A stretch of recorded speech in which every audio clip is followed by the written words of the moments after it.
Assalamualaikum warahmatullahi wabarakatuh. Bismillahirrahmanirrahim. Selamat datang di pertemuan 5 mata kuliah Statistika 1. Setelah sebelumnya kita membahas tentang populasi dan sampel serta bagaimana menentukannya, hari ini kita akan melangkah ke tahap selanjutnya yang tak kalah penting dalam sebuah penelitian, yaitu teknik pengumpulan data. Data adalah bahan baku penelitian kita. Dan bagaimana kita mengumpulkannya akan sangat menentukan kualitas hasil akhir. Untuk sesi ini kita akan membahas mulai dari pengumpulan data, kemudian melihat hal yang mempengaruhi kualitas data penelitian. Kita juga akan membedah perbedaan pengumpulan data pada penelitian kualitatif dan kuantitatif. Selanjutnya kita akan membahas instrumen pengumpulan data dalam penelitian. Dan yang paling utama kita akan mendalami berbagai teknik dan instrumen pengumpulan data secara spesifik.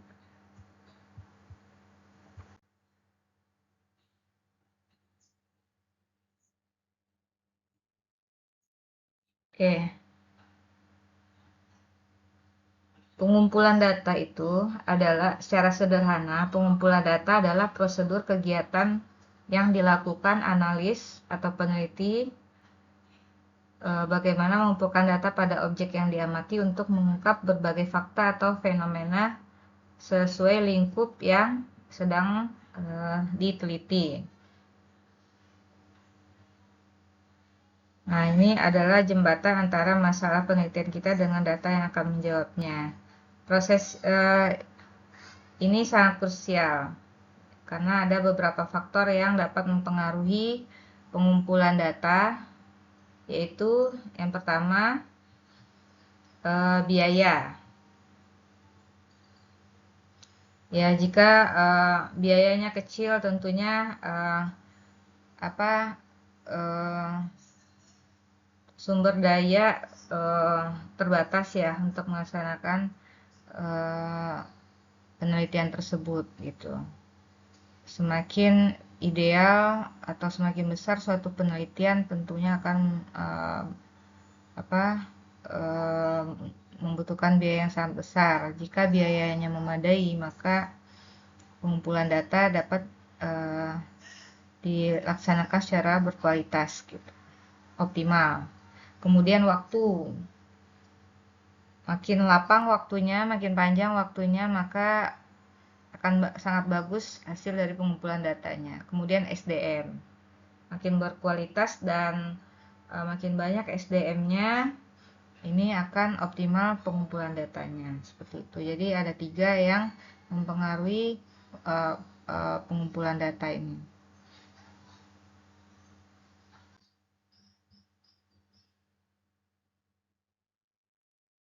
Kualitas data itu adalah inti dari penelitian yang baik ya. Jadi ada dua hal utama yang sangat mempengaruhi kualitas data penelitian ini. Yang pertama, kualitas instrumen penelitian berkenaan dengan validitas dan reliabilitas. Instrumen yang valid, yang validitasnya bagus, itu akan mengukur apa yang seharusnya diukur gitu. Jadi tepat gitu, apa yang ingin dia ukur itu seharusnya mengukur ini itu tepat gitu. Makanya itu yang bagus validitasnya. Sedangkan instrumen yang reliable itu adalah instrumen yang akan memberikan hasil yang konsisten gitu. Jadi itu kalau reliabilitasnya bagus, apapun kondisinya dengan instrumen yang sama diteliti, hasilnya akan konsisten gitu. Makanya penting mengukur validitas dan reliabilitas dari instrumen penelitian. Kalau bagus dua hal itu, maka lanjutkan gitu. Baru hasilnya itu adalah dipastikan hasil yang berkualitas jika validitas dan reliabilitasnya bagus. Yang kedua adalah kualitas pengumpulan data berkenaan dengan metode yang digunakan untuk mengumpulkan data. Sehebat apapun instrumennya, jika metode pengumpulannya tidak tepat, data yang dihasilkan tidak akan berkualitas. Jadi metode pengumpulan data itu juga sangat vital.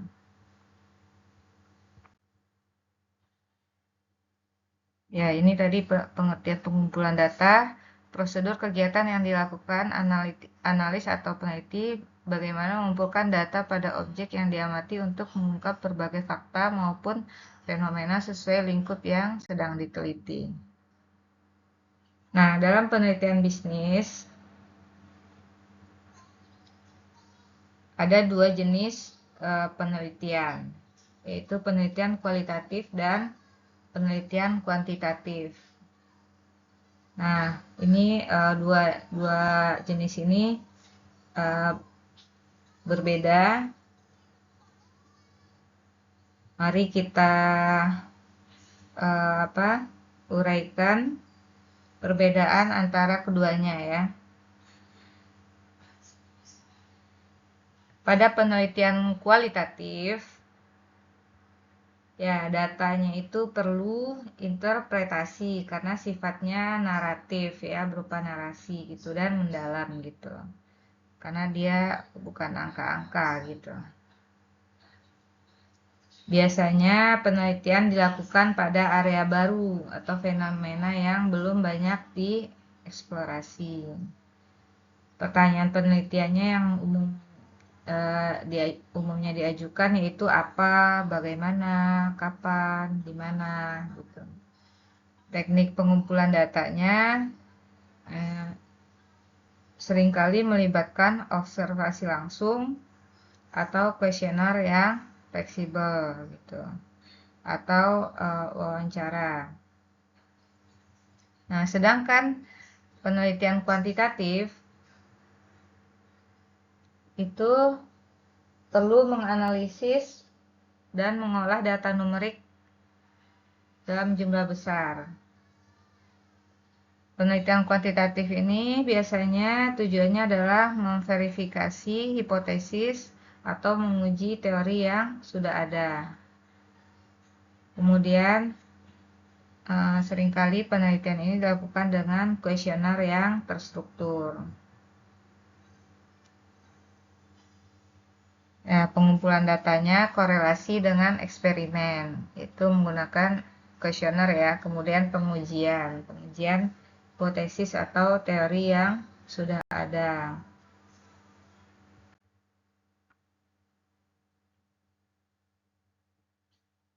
Nah, ini kedudukan instrumen penelitian, instrumen pengumpulan data dalam penelitian.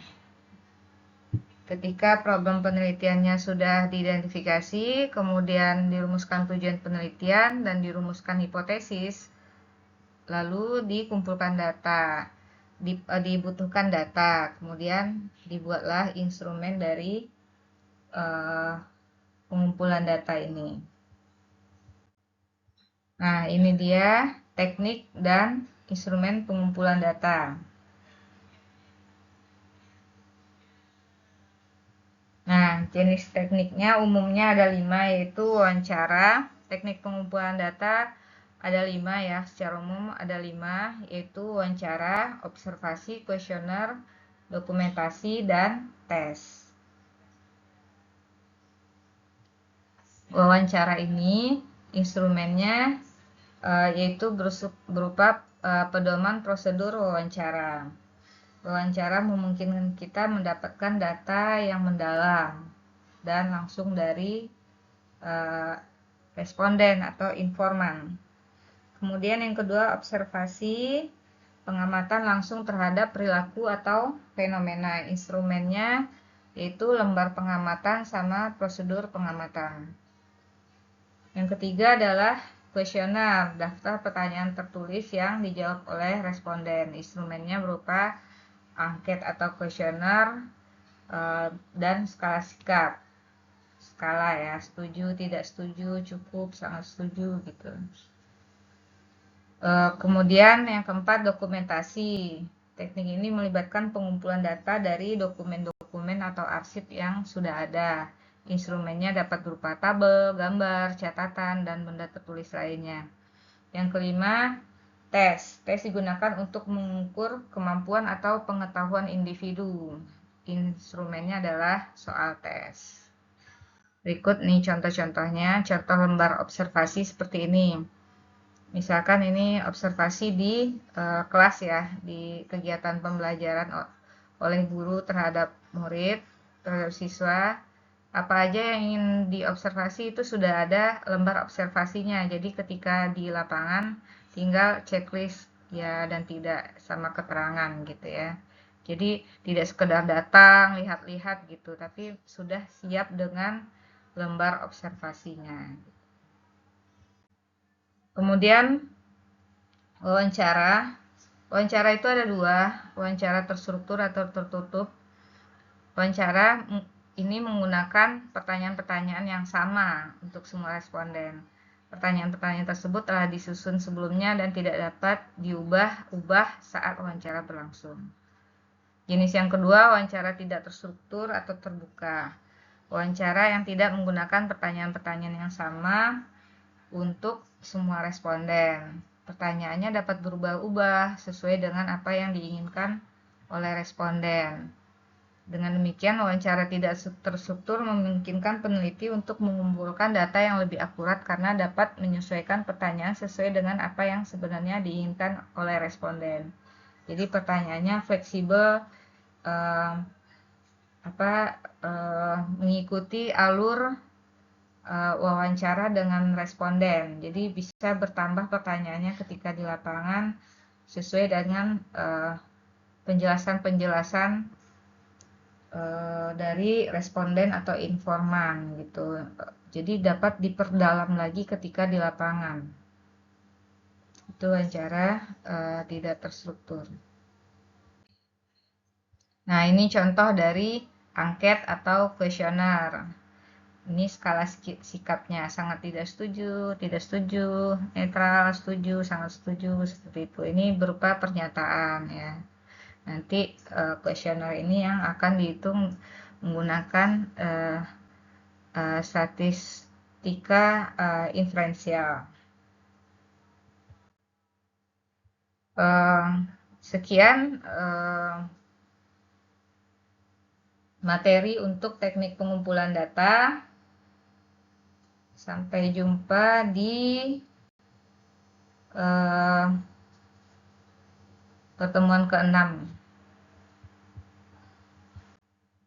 Nah, ini kuisnya untuk bab ini, yaitu jelaskan 5 teknik pengumpulan data beserta instrumen-instrumennya. Terima kasih atas perhatiannya. Assalamualaikum warahmatullahi wabarakatuh.